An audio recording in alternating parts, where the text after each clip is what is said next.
I'm Ben Meiselas from the MeidasTouch Network, and this is a breaking news alert. President Joe Biden has just delivered his first Oval Office address since he took office to announce that he will be signing into law the debt ceiling bill as early as Saturday. President Biden announced in this Oval Office address that the only way American democracy can function is through compromise and consensus. Play this clip. My fellow Americans, when I ran for president, I was told the days of bipartisanship are over, and that Democrats and Republicans can no longer work together.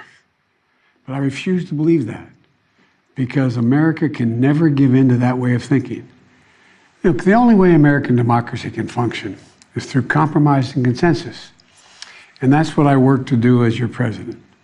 You know, to forge bipartisan agreement where it's possible and where it's needed. I've signed more than 350 bipartisan laws thus far in just 2.5 years, including an historic law that rebuilding America so that we can rank number 1 in the world in infrastructure instead of where we rank now, number 13 in the world. Another historic law, rebuilding our manufacturing base so that we'll lead the world once again in making semiconductor chips so much more and so many more sophisticated ones. And now, a bipartisan budget agreement. This is vital because it's essential to the progress we've made over the last few years is keeping full faith and credit of the United States of America and passing a budget that continues to grow our economy and reflects our values as a nation. That's why I'm speaking to you tonight, to report on the crisis averted and what we're doing to protect America's future. Here, President Biden says, Republicans may not like this, but I've got a message for you. Play this clip. The Nonpartisan Congressional Budget Office, and it is nonpartisan, says that this bill will bring in $150 billion, and other outside experts expect that it would save as much as $400 billion. Because it's forcing people to pay their fair share. Republicans may not like it, but I'm going to make sure the wealthy pay their fair share. I'm also proposed closing over a dozen special interest tax loopholes for big oil, crypto traders, hedge fund billionaires, saving taxpayers billions of dollars. Republicans defended every single one of these special interest loopholes, every single one. But I'm going to be coming back, and with your help, I'm going to win. Right now, catch this, right now the average billionaire in America pays just 8% in federal taxes. 8%. Teachers and firefighters pay more than that. That's why I proposed a minimum tax for billionaires. Republicans are against it, but I'm going to keep fighting for it. No billionaire should pay less in federal taxes than a teacher or a firefighter. Here, President Biden says in this deal, not everybody got what they wanted, but this was a deal that was important for the American people. Play the clip. Passing this budget agreement was critical. The stakes could not have been higher. If we had failed to reach an agreement on the budget, there were extreme voices threatening to take America for the first time in our 247-year history. Nothing would have been more catastrophic. Our economy would have been thrown into recession. Retirement accounts for millions of Americans would have been decimated. 8 million Americans would have lost their jobs. Default would have destroyed our nation's credit rating, which would have made everything from mortgages to car loans to funding for the government much more expensive. And it would have taken years to climb out of that hole. And America's standing as the most trusted, reliable financial partner in the world would have been shattered. So, it was critical to reach an agreement. And it's very good news for the American people. No one got everything they wanted, but the American people got what they needed. We averted an economic crisis, an economic collapse. We're cutting spending and bringing the deficits down at the same time. We're protecting important priorities from Social Security to Medicare to Medicaid to veterans to our transformational investments in infrastructure and clean energy. I want to commend Speaker McCarthy. You know, he and I, we and our teams, we were able to get along, get things done. We were straightforward with one another, completely honest with one another, respectful with one another. Both sides operated in good faith. Both sides kept their word. And I also want to commend other congressional leaders. House Minority Leader Jeffries, Senate Majority Leader Schumer, Senate Minority Leader McConnell.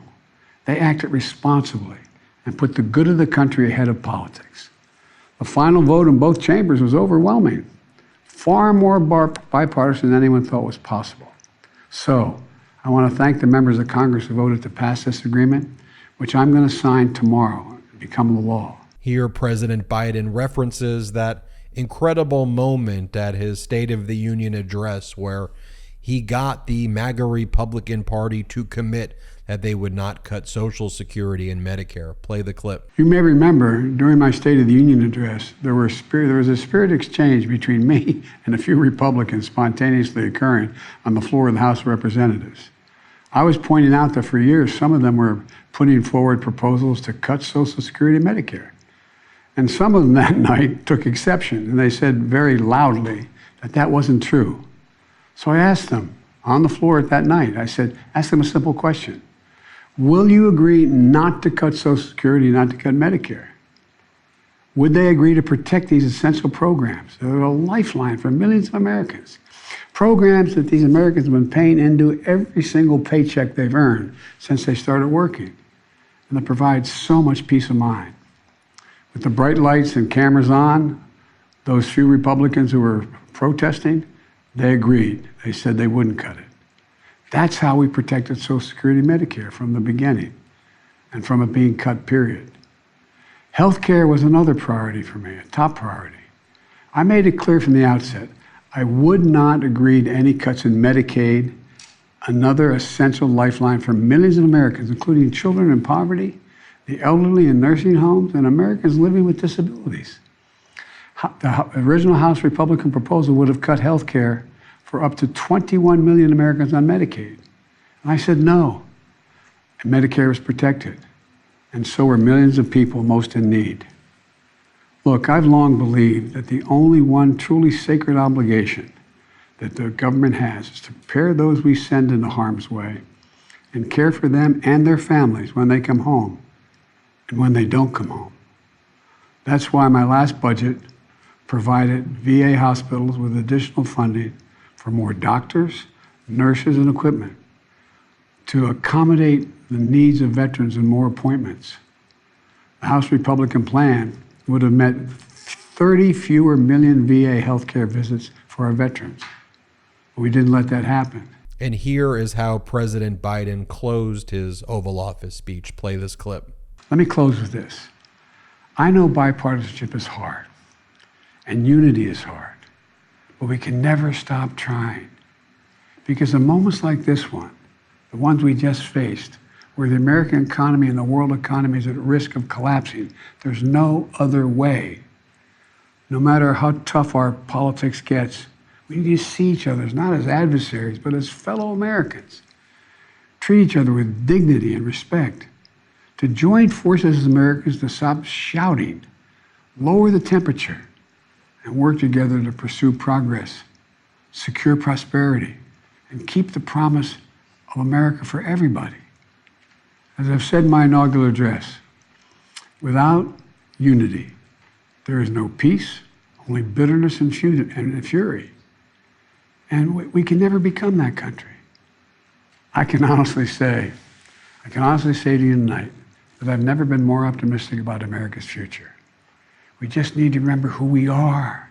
We are the United States of America. And there's nothing we can't do when we do it together. So thank you all for listening, taking the time tonight to listen to me. May God bless you all, and may God protect our troops. Thank you. I want to show you the reaction now by MAGA Republicans. This is actually what Steve Bannon said a bit earlier in the day. He said, well, just let it speak for itself. Watch this clip. Hakeem Jeffries had to come down. By the way, Hakeem Jeffries, who's now majority leader. Hakeem Jeffries had to come to the floor, waited strategically. And Hakeem Jeffries, you think Biden played this smart? He's the man. He's the man. He's the man. Kevin McCarthy is his bitch. Okay? I know we go to a lot of homeschoolers, and hopefully we can bleep that out. Or maybe it's too late. But let me just be blunt.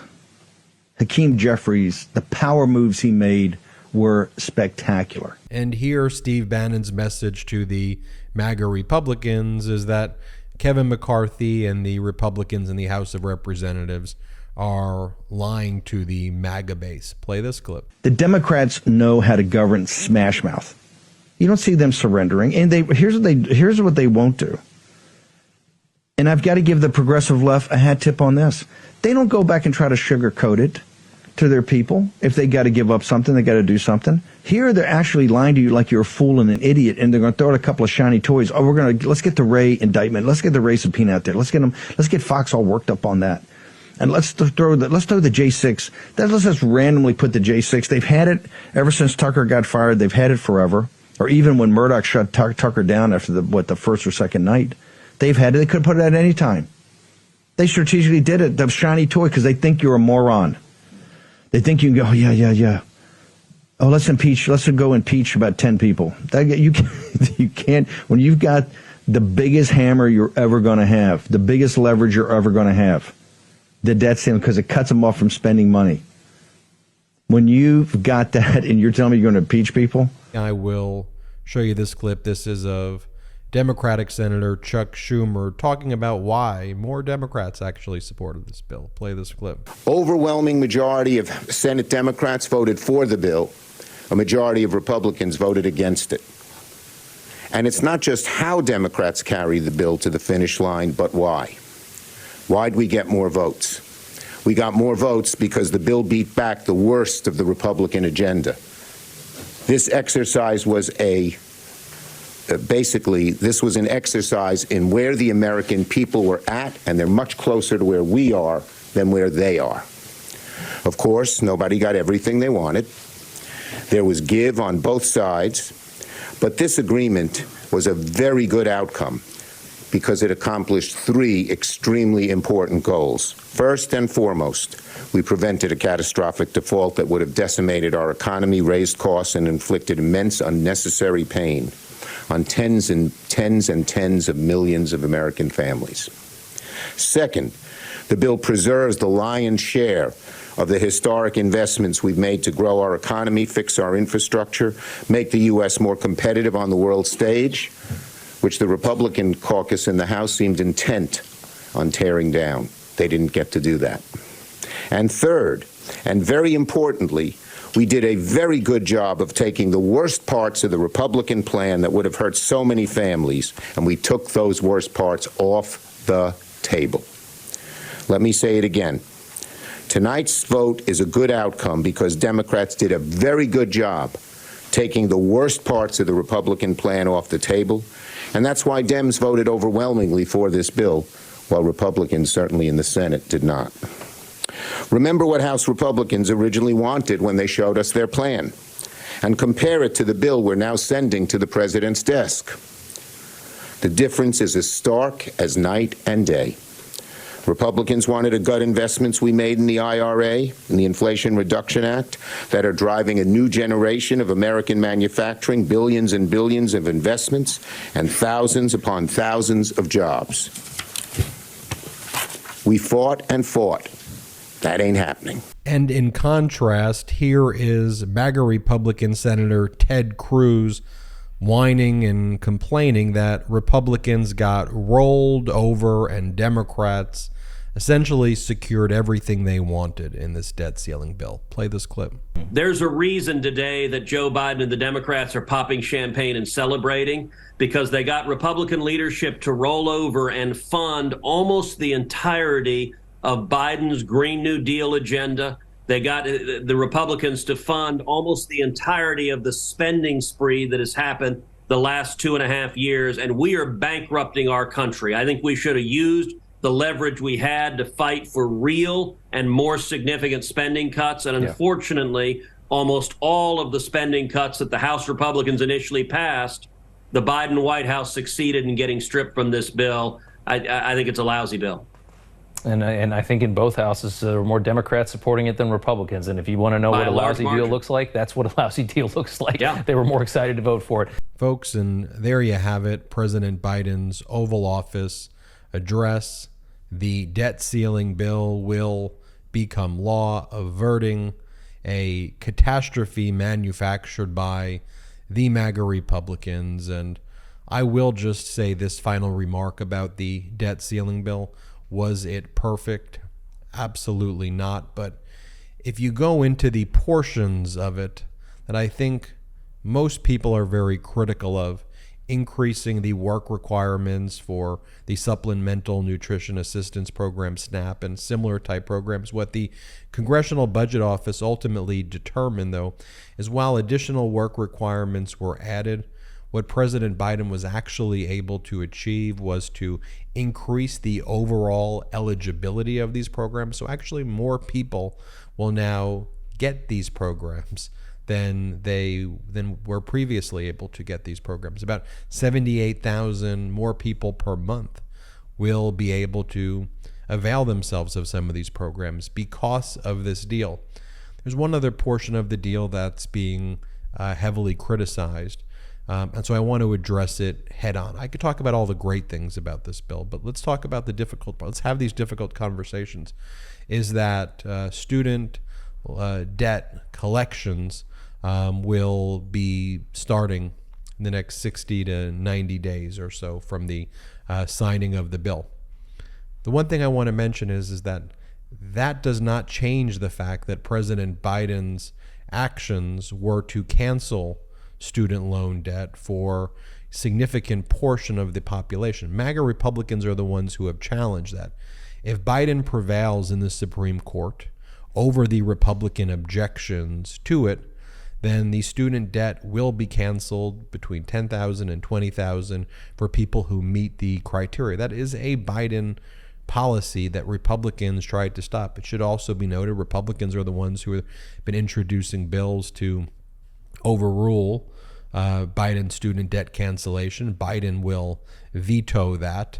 And the student debt cancellation issue, while that remains at the Supreme Court, it had already been announced as the COVID emergency orders have been repealed, that student debt collection activity was going to resume essentially within 60 to 90 days anyway.